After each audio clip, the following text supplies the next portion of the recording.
Amber will have an in-depth look and walk us through how these tornadoes played out. But first, we begin with meteorologist Blake Hansen, who is live right now in the Union City area. Blake, you were able to actually see that damage and hear from officials. Walk us through what you heard and saw today.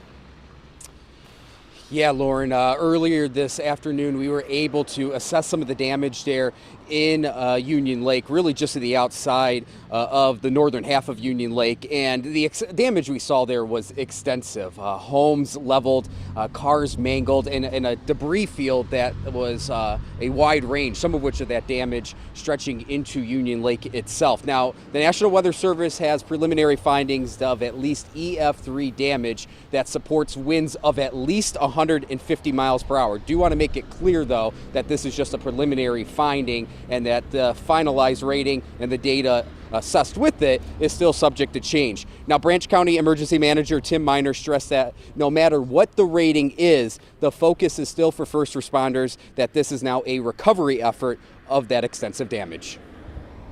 EF3 tornado at 150 miles an hour. Now, that's subject to their verification.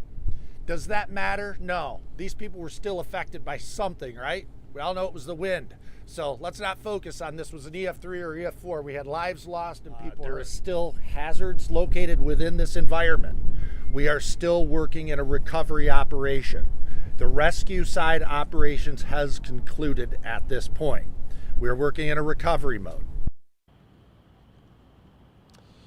Again, earlier this afternoon, myself, our photographer Bryce, we were able to get up very close to that epicenter of damage, which again was a little bit westward of downtown Union City. This was on the northern flank of Union Lake, more specifically right along the intersection of Tuttle Road and Prairie Rose Lane. That's where it seems like the greatest amount of damage occurred with this tornado that did extend a little bit now into Union City. As mentioned, the National Weather Service still has to finalize its surveying that they have done today and likely maybe still occurring over the coming days. But as of now, I think if there is a silver lining here, the Branch County Emergency Manager, Tim Miner, once again, as of now, everyone has been accounted for, especially in that epicenter of damage on the northern flank of Union Lake.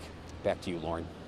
And Blake, I do have a question for you. You know, when it comes to tornadoes in these more rural areas, many people wonder about sirens, if they can even reach these homes in these parts of the state.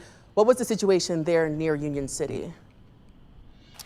Yeah, good question. I specifically asked, again, the Branch County Emergency Manager, Tim Miner, that question of what is the siren system in Branch County. Now, they do operate with outdoor sirens, but a lot of that is confined to the municipalities across Branch County. It's not really confirmed that those near Union Lake were able to hear the tornado siren, but having said that, they do have a county-wide code red system that automatically triggers alerts to the phone, and based on some of the National Weather Service alerts there from northern Indiana, there was some lead time before that tornado struck, again, that northern flank of Union Lake.